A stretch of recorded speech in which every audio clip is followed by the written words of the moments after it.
Welcome to YeiraLab. I'm Ernesto, and we're going to see in this sixth episode something really interesting that we can do with actions and buttons. Specifically, we're going to be reviewing. I would love to build together this content. We're going to work on this scenario-based training model. But the time that we have is too short now to start building everything up. So what I want to show to you at the very beginning is what are these buttons and actions and how do they work in our toolkit. We're going to review a bit of what is this scenario-based training. And then we're going to be showing a full example with some of these concepts. So let's start now with I'm going to change my camera. I just want to start with the very basic stuff about scenario-based training. So hold on a second. We're going to shift now to my desk. And on our toolkit on Bloom, we have pages. And usually these pages are sequenced in a line from beginning to end. So you will have this page 1, page 2, and so on until the end, let's say page N. And usually you have buttons that allow you to navigate backward and forward between all these pages. So with the extension that we have for our buttons and actions, what we could do is have actions that could help you jump to other pages in different ways. So the first thing is we just need to skip the normal navigation. And once we have that, then we can have something like this. You can have almost like a tree branching through different contents. And depending on different selections, you can find these trees going from start to end on different lines. But you could also have loops at some points coming back. Let me just draw that with a different color. I'm hoping my focus goes back. So I can have, from any point, I can have a jump back to any other. So this is helpful if you don't want to stick to this sequence of presentation. And usually if you just work with a PowerPoint presentation, you don't have any option, but just go page after page. But with our content, we're able to have this level of interactivity. So this is the main idea behind scenario-based training or scenario-based learning. I'll put it now there, where you could have different paths that your users can follow to learn about a certain concept or idea. So let me now shift now over my screen here. And before we start building our scenarios, I just want to show you how all these different actions work. So I have here my normal document. Let me just start my server. And we're going to be seeing this title coming out here. Hold on a second. There it is. And we have this file ready to display some of our examples. So you see we have the normal navigation here. We'll come back to that later. But what we're going to be building now is some examples. So I'm going to start with a button component. This button comes out of our CSS framework, so it's a style element. And it's helpful because it has also some interactions like the mouse over. It highlights the item so that you can give the hint to the user that this is an actionable item. And I'm just going to have some formatting tags here or classes. And inside I'm going to put a text element. I'm going to call this first page, and I'm going to show now an extra not percentage. My autocomplete is now hinting something else. And I'm going to add this attribute called action. And inside this attribute, let me just separate this with a return character. An action, I'm going to put here the key word first. So what this button is going to be doing is not going to be that visible here. But if I click on this button, you see now if I put my pointer on top of this button, you will see this hand cursor. And if I click on this, it's going to bring me to the first page. Of course, this is the first page, so you will not be able to see anything at this point. But we are going to see that later on our example. Another thing we could do is, instead of going to the first page, we could just go to the previews page with a keyword pref or pref. And obviously there's the forward versions of these two buttons that are next. Let's go to the next page.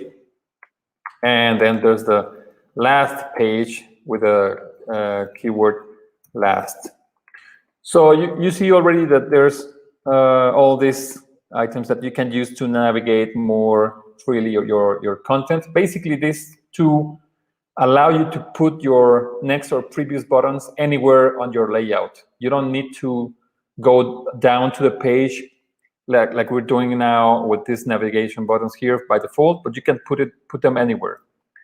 So if I just save this, you're going to see all these buttons coming out like this, ordered in a line, and I can just play with them. I'll do that in a moment. Then we have another way in which we can use this action inside of a button, and that is using the ID of a certain page. So for instance, this is our first page, and I have an ID called scenario 00. So it's important that we use different IDs for each page. Otherwise, the action jump to that ID is going to be confusing for the interpreter. So in this action, we can do anything that we want. We can put scenario 03, and you'll see these actions coming out in the next example. There's a bunch of code ahead that we're going to be seeing, and most of it has these direct jumps to pages into our source. And there's another way in which you can use your button. What I'm going to do now is I'm going to start here again, a button with its format. And inside, instead of putting a text, I'm going to put an image. And I have a prepared image here. So let me just open here my folder structure, and you'll see that I have here a logo of Yeira, of our learning platform. So I'm going to use that to display this button with a nice image. In this case, I have a PNG image, which doesn't have a background. So I'm just going to refer this with the name of the file that I have in the assets folder, Yeira.logo, and then white in Spanish, blanco.png. And I'm going to set up an action. And this time, instead of using a keyword or using a reference to an ID inside of my pages, I'm just going to put directly a web address, a URL. So it's going to be HTTPS, and then I'm going to complete this with Yeira.training, which is our homepage for our platform. So if I save this, I'm going to be missing something. Before jumping here, I need to add on top of the overall button, I'm going to add a style element. And just to be consistent with our corporate identity, I'm going to put the standard orange of Yeira. So that is background color, and then this is normal CSS, and I'm going to put here the hex code of our color of standard background. So now you're going to see here this new button that has the image as an overlay, and behind that you have the color. And if I click on this button, we're going to jump to the URL that I wanted to have. So this is a nice way in which you can refer external pages to your content. Okay, and we are basically fine now with our coverage of all these actions, and we're ready now to start seeing our example. So I'm just going to put it here. Let's just copy this one and make a start scenario.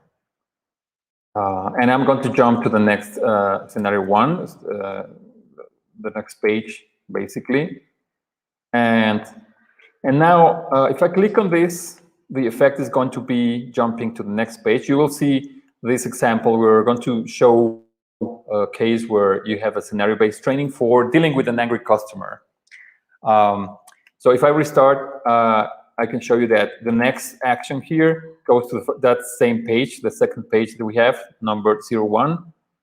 And what I'm going to do now is I'm going to hide those navigation buttons that come by default here. So in order to do that, I'm just going to comment this with a forgot the name of this thing, with hash symbol.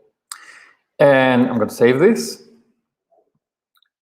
And then now we don't have any navigation or default navigation here. So we rely only and exclusively on these buttons. And if I click on next page, then you'll see the next page that we've been showing.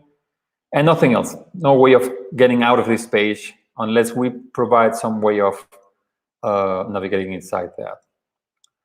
Okay, so we have that. And now I just have this spacing. I didn't want to show before jumping into the examples. But let's now start seeing our case. So we're going to build not that complex scenario. It took me perhaps an hour to build it with some predefined texts. And the first page that we have, let's just walk through that, is this title with this question. And then it opens up a branch here. So when dealing with an angry customer, what is your preferred strategy? And then this is all hypothetical, perhaps not very accurate in terms of how you deal with an angry customer, but just an example. So we have now these two buttons here. One will bring you to scenario 2 page, and the other is going to bring you to scenario 6. And the first is customer recovery, and the second is prioritization. So let's just try out the first option, which is going to bring us to this next page. So let's see it here. And now you're focused on customer recovery, which is something you can do with an angry customer. And if you see now this page, we have, again, 3 branches. So the question here, in order for you to decide which branch you want to follow, is what could be a good strategy for recovering a customer that's angry and doesn't want to use your product anymore. So there's these 3 options, maybe not optimal, but they will again branch into 3 different pages: scenario 3, 4, and 5. So let's click on one of these. Let's see, offer him a discount. And now you have a different type of content here. Scenario 3 is this page. You remember we had this way of organizing text and image. So we have a columns element, and inside that we have 2 columns. And then we have a background image, and then we have a certain positioning for the responsiveness. And then we have certain text here on the other side. So we have, all in all, we have this content. So it explains that discounts are a way of retaining your customer, and then gives you certain recommendations. Never offer a discount before checking if this is available from your backend or technical e-commerce team. And then it comes out with these 2 options. Now, are you ready to test your knowledge? Let's jump now into poll questions or versus benefit. So if you see now, I don't have a go back at this point. I just need to go ahead with these options, which are here, and go into this scenario 8 or 7. So let's try poll questions. And now you see that we have a question. It's coming out with some of the predefined data that I was working with just before jumping into our session now. And this is showing a question that you can integrate with your content anywhere. And in this case, the question is, which of these questions could be a way of interviewing your customer? If you were going to do a poll and ask your customer certain questions, what would be good to ask and what would make sense? And then you need to select multiple options. So I'll just click randomly here. And you see that I have my feedback. This was correct. And I was missing this because I missed that. It comes out red. And here it's the opposite. I selected some option that's not optimal. And then I have another alternative. I have here my still Spanish button sent response and some feedback depending on my selection. So once I do this, then you see below this block that's only visible for admins, where I collect my learning analytics. And now I see that it's updating to 4 replies. What I see here now is, first of all, there's something interesting that I want to take some time discussing. You see that on this histogram, this is the grading histogram. I see that I have no grading at all. And this is because this poll question is not an exam. It's just kind of a self-assessment question. And in my source, and I'm kind of going ahead now into our next session, but we will see that later. But just wanted to point out that jumping to scenario 8, let's go down to that. So it's this page here. I have my question here, and I have all these options and the credits, but you see there's no points element. So that means this question is not collecting points. It's just, it will give you a feedback correctly, but it's not used for grading your performance on this content. So that's why you see this average just not showing any histogram display or any distribution. The time is already there. And what I wanted to show is that just below here, I have a start again button. You could even have here a finish the content, but it's also nice to provide some way of getting back and reviewing all the branches. So let's click on that. While we click on that, let's just see how this comes on our code here. So you see the question is this block, and I'm going to collapse this question. This is something I can do with my code editor. It's very useful. And if I collapse this question, you see at the same level, I have these columns, and again, I have a certain distribution. I wanted to put this start again just aligned to the right. So I placed a column, as an offset column with 10 units, and then 2 units for my action button. And if I click on this, then I'll go back to the very beginning, and I can start again my scenario. So let's go now and see some other examples of the branching. Let's go now on prioritization, and this will bring me right into a question. It doesn't give me any theoretical background or presentation elements. It just goes right into this quiz, which is in this case is single option. You just need to select one of these options. And the question here is, how do you prioritize which customer to recover? So if you have too many of them, you need to take a decision and say, what is my criterion for deciding how to recover a customer? And if you click on, you need to measure cost versus benefit, then that's going to be the right answer. And again, you have a feedback, and you can start again. Inside your feedback, you could also have branching. So depending on your answer here, you could have a grading, and at the same time, you could have branching, and that could be useful for something called adaptive learning. Adaptive learning is how do you try to gather information of your learner, and in case he's not really taking advantage of the content, or he's been showing some difficulty answering the questions correctly, then you can give him an extra branch so that he can have additional contents, to catch up with the level of difficulty of the content. So that's something you can do. So now it is becoming apparent that scenario-based learning is also difficult to produce.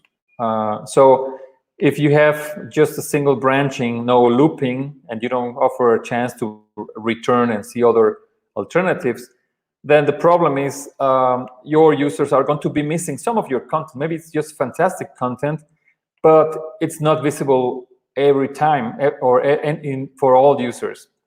So in this case, perhaps we're missing this other content that you will find if you have a linear sequence of content.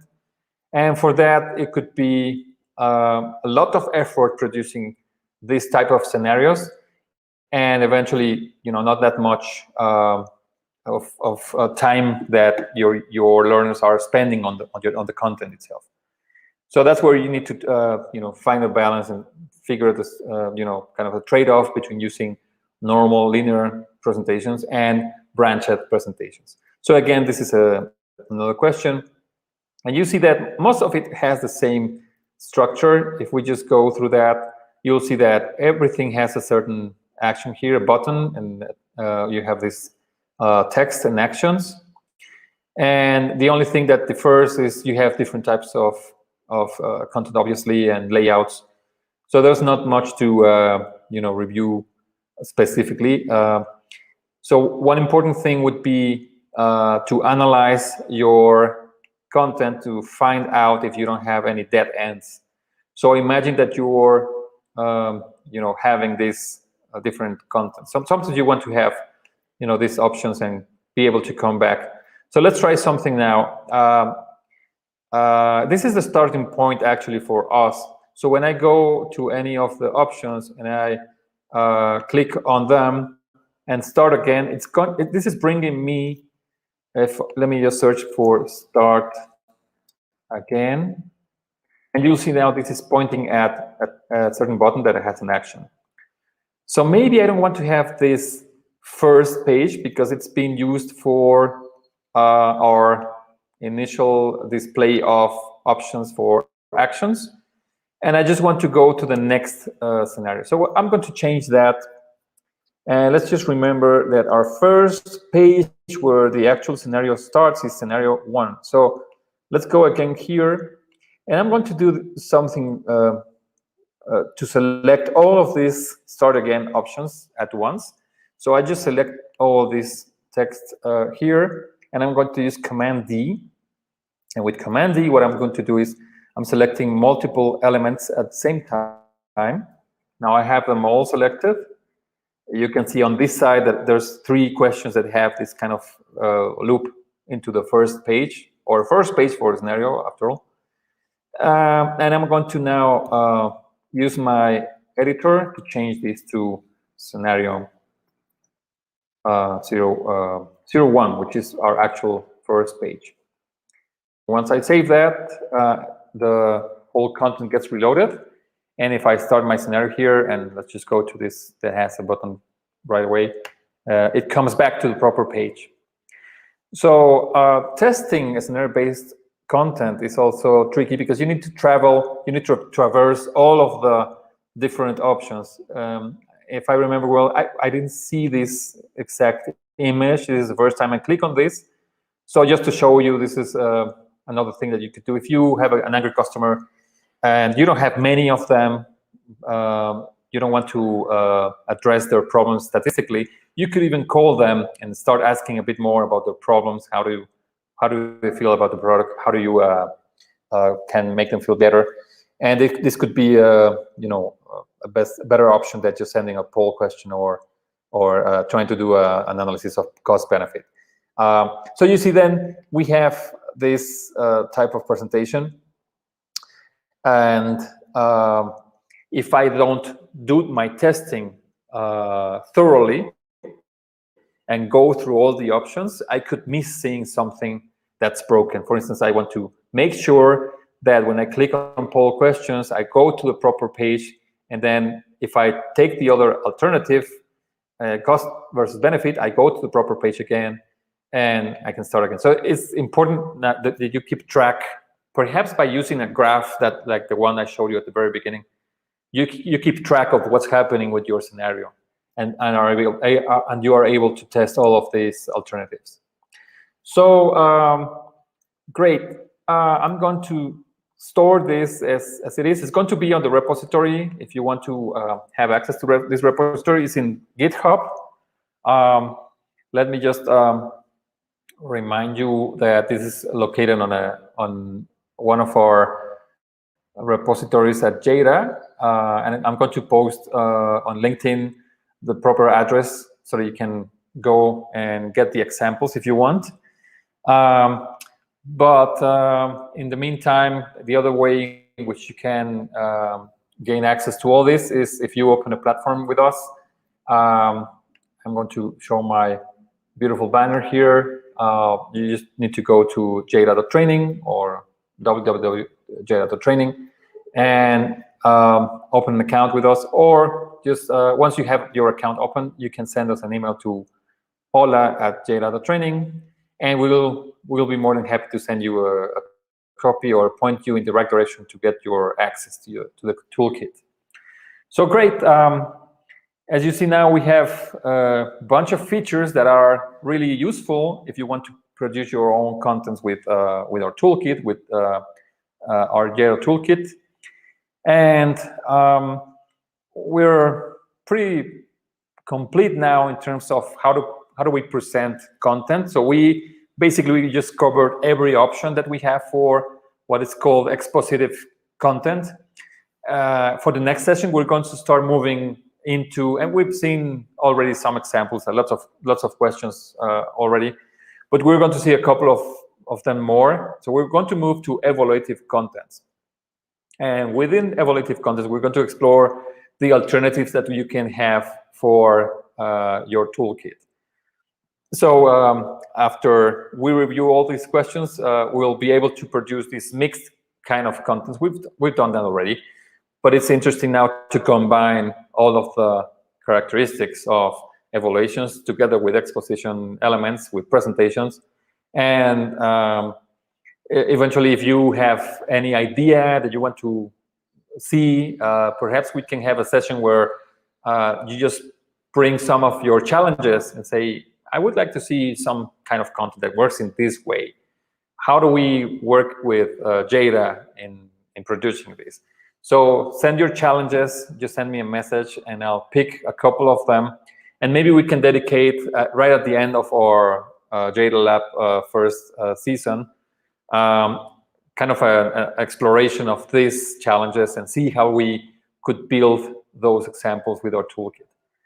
All right, so thanks again for tuning in, and I'll see you in our next episode. Bye-bye.